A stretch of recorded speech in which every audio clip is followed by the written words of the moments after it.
Assalamualaikum warahmatullahi wabarakatuh. Perkenalkan, nama saya Aprilia Yolanda Putri. Saya berasal dari kelas 11 IPS 4, nomor absen 5.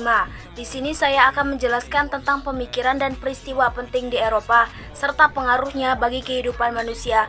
Bagian Renaissance.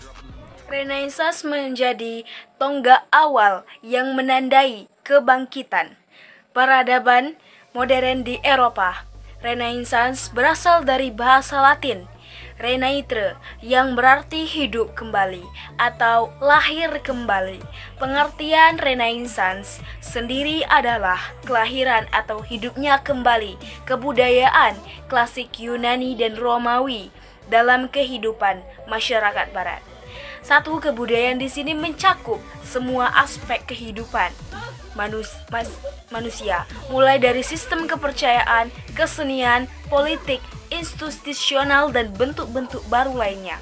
Pada awalnya, orientasi Renaissance tidak melihat ke masa depan, tetapi justru melihat ke belakang dengan menggali kembali pemikiran-pemikiran Yunani dan Romawi kuno. Renaissance sendiri merupakan suatu reaksi terhadap zaman pertengahan yang dianggap terlalu dogmatis, teosentris, tidak rasional alias bertolak dari akal, nalar, ilmiah. Renaissance terjadi pada abad ke-14 sampai abad ke-17. Setelah Eropa mengalami masa kegelapan, para pemikir berusaha mencari ide-ide baru dengan cara mempelajari ilmu-ilmu dari zaman Romawi kuno, Yunani kuno, atau Kerajaan Ottoman untuk kemudian dimodifikasi. Renaissance secara harfiah berarti terlahir kembali.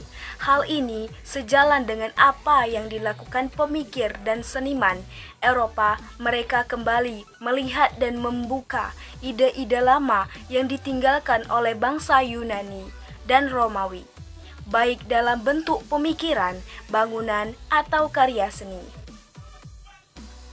Karya seni adalah salah satu sektor yang paling berpengaruh. Karya seni pada zaman ini cenderung lebih realistis, humanis, romantis, dan sedikit lebay. Karena jika dilihat dari patung dan lukisannya, pasti menampilkan sosok manusia yang dianggap ideal, suspek, kekar, maskulin, dan tampan.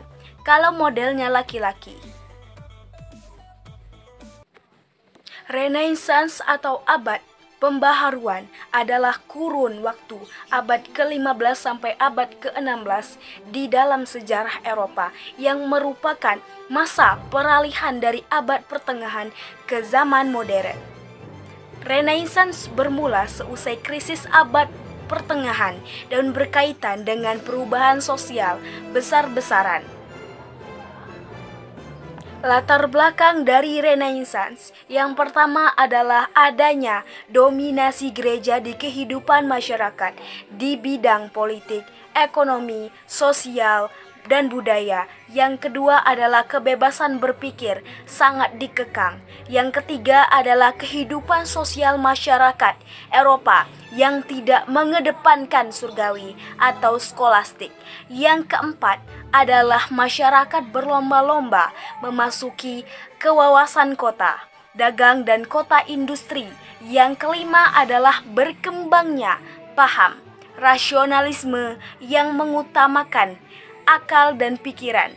Yang keenam adalah timbulnya kota-kota dagang yang makmur akibat perdagangan.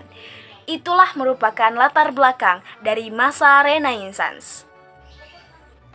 Selain itu, zaman ini juga memunculkan seniman-seniman dengan karya-karya yang fenomenal, seperti Leonardo da Vinci dengan lukisan Mona Lisa-nya yang termasyhur, Raphael yang membuat ilustrasi para pemikir Yunani dalam School of Athens, Donatello dengan patung David-nya, Michelangelo dengan lukisannya yang menghiasi atas atap kapel Sistine di Vatikan. Dan itulah merupakan dari karya-karya dari masa Renaissance. Masa Renaissance menjadi masa kebangkitan bagi masyarakat Eropa untuk terbebas dari zaman kegelapan.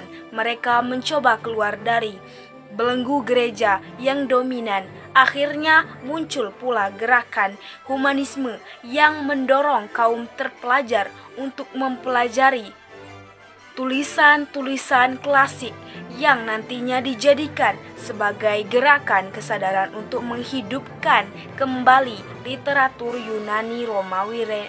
Renaissance ini juga memberikan dampak yang sangat besar terhadap perkembangan kehidupan manusia. Dampak itu terjadi dalam segala bidang seperti sosial, budaya, politik, pemerintahan, ekonomi, bahkan perkembangan teknologi dan ilmu pengetahuan. Secara umum, dampak yang lain yaitu munculnya agama Protestan berkembang. Di sini saya akan menyebutkan beberapa tokoh penting dan inilah orang yang penting dari masa Renaissance. Berikut beberapa tokoh penting pada masa Renaissance. Yang pertama adalah sosok tokoh dari Leonardo da Vinci. Ini adalah merupakan sosok tokohnya. Yang kedua adalah sosok tokoh dari Francis Bacon. Dan inilah adalah sosok tokohnya.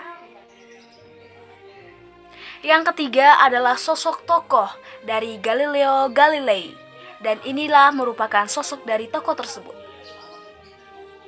Yang keempat adalah sosok tokoh dari René Descartes, dan inilah adalah sosok tokohnya. Yang kelima adalah sosok tokoh dari Petrarch, dan ini adalah sosok tokohnya. Dan itulah merupakan tokoh-tokoh pada masa Renaissance. Itulah penjelasan dari saya mengenai Renaissance. Apabila ada salah-salah kata, saya mohon maaf dan terima kasih telah menonton. Wassalamualaikum warahmatullahi wabarakatuh.